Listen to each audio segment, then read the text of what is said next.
क्यों चल रहा है चंगा चल रहा है बहुत varia din. Hi everybody, new name here, playing my favorite game, Watcher of Realms, on the main account today, and just greeting any of the Punjabi speaking people in the visiting the channel. How's it going? Hope everything's going well for people. I'm going to show you an interesting strategy, I believe, for this new Codex boss, the second boss, where people say, tanks are a must. There has to be defenders, okay? So if you take a look at my roster, I have some pretty good defenders here. So I'm going to bring four of them.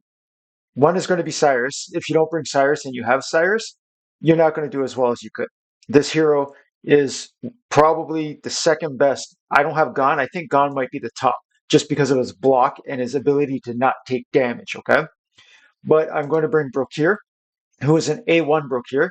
I'm going to bring my Aveline, Katy Perry the Centaur, and Brokir. And I'll show you all their gear after, but this I'll show you up front. I'm not going to use the Olague's Wall Bastion's Ring for the extra block on Olague.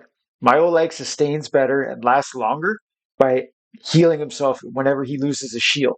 So I don't have a good Northern Lord bonus.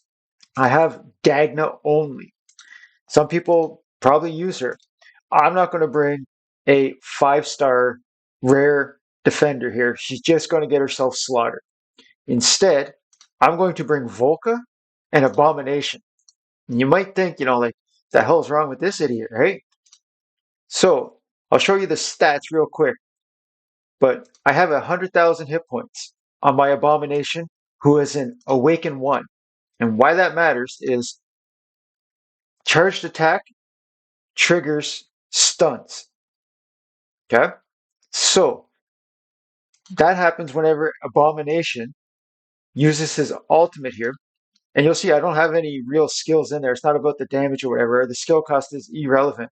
It triggers automatically for 25 seconds. The second time that he gets his rage meter full, it becomes a permanent ultimate. So you're going to see how often him and Aveline throw down stuns. And if you still aren't aware of how powerful Volka is as a tank, she's coming in there with only 76,000 HP. Okay. And you see in here, there's nothing like she's not getting any real super benefit from gear. I'm sorry. But the Lunacy Visor, because she heals and it adds a block, it makes sense to bring the Lunacy Visor on my two non-defenders. Okay. But what you might not know about Volka, and I'll show you here, and again, I was so pissed. I'm like, why the hell did all my powder go? I'm not putting crystals into this hero. She keeps getting the wrong thing, and it's her passive. Turns out this is one of the best passives in the entire game for healing because she heals herself now for 7% of her total HP whenever she attacks, which is also affected by heal effect. And she's giving a 2% heal to all of her buddies whenever she's on the field. So that minuscule bit of healing effect, it helps, okay? Now let's get into this, and I'll show you my strategy. There's many. I'm not saying this is the best, but I'm going to show you if you don't want to try with your Baron. I have a max Baron. You say like, well, my Baron isn't max. I don't want to do this event because I only have 5-star things. If you have an Abomination at A1 and a Volka, they can work for you. And I'm about to show you how. Okay? So you'll see the roster here. I tried with Wrath before, but it doesn't make sense. Okay? Because if I bring Wrath for a Lord bonus, then there's no healing. They lose 20%. The other Nightmares, and he was dying. I just don't have any other tank gear to put on Wrath to sustain. I thought, he'd heal himself with fast ultimate regen, and he does, but at A or A plus, he's done. Okay? So my Abomination doesn't die until like S around there. Depends. All right. So I don't have much practice in this. I don't know the exact timings for ultimates or whatever, but I'm going to show you effective strategies. Olague goes on this side, Brokir goes on that side. Neither of them die until like the very end. Cyrus goes in the middle. And if you don't know this hero Cyrus, that skeleton causes 1 block. Okay? With his ultimate, he'll fart out another one. That's 2 blocked enemies there. He also shares his HP. He's like a cheat death. If one of those skeletons is alive, he gives like 45% of the damage he takes to them. So Abomination at the bottom, but facing right. This is important. So then I have my Katy Perry the Centaur down here, and I have her facing left. Okay, and then Brokir won't leak as much as Oleg because Brokir has the Bastion's Ring artifact for an extra block. So I use my Volka there. It's also, I've tried putting heroes up on these closer tiles, but they do better because the way that the enemies are trickling in, it gives them an opportunity to heal. And you're seeing here, Volka's healing for 8k whenever she does a hit on somebody. Okay? So when Brokir, I'm going to let these squeak through so you'll see. All that time it takes for those enemies to walk down, Volka's had an opportunity to regenerate health. And that's why I keep them spread where they are. But if that doesn't look like a viable strategy to you, because she's also giving a res reduction cooldown. So Volka will die first, and then Aveline will die. But Volka should be able to res in time to come back and maybe gain an extra, like instead of getting an A plus, you get an S. And that's why I bring Volka. And everybody here, anytime they hit, they're getting a little bit of a heal. Okay? So you can't do any damage to these mobs. They have like 200,000 HP or 400, whatever it is. No matter how hard you hit anything, you can only hit them for one. Okay? They take their damage from blocks. All right? They take damage no matter what. You see they're ticking for like 14k, but once you block them, that's where the damage begins. All right? So I won't use Cyrus's ultimate until one of his fart phantoms disappears back to the up his butt. Okay, it doesn't make any sense. But you're going to see here, Abomination is going to generate his second ultimate, and him and Katy Perry, there's going to be mad stuns all over this bottom. Okay, so if you don't know, when you use Oleg's ultimate, it adds one block. All right. So again, once one of the skeletons died, I used Cyrus's ultimate. See how this says Purifying Inferno? So the boss is doing AoE.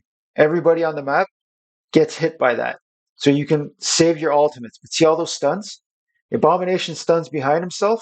He also stuns whatever is in Cyrus's lane. And Katy Perry does the same. She'll be able to stun. So there's all kinds of stuns going on at the bottom there. So you can time whatever ultimate you like. I like my Brokir for when this Primeval Fire comes out to have his shield on. I'm sorry, the Purifying Flames. It's not necessary. As you see, he's pretty sustainable. And Olague, like, it takes a long time for them to die. But now, Abomination, right here, you see it's permanent ultimate.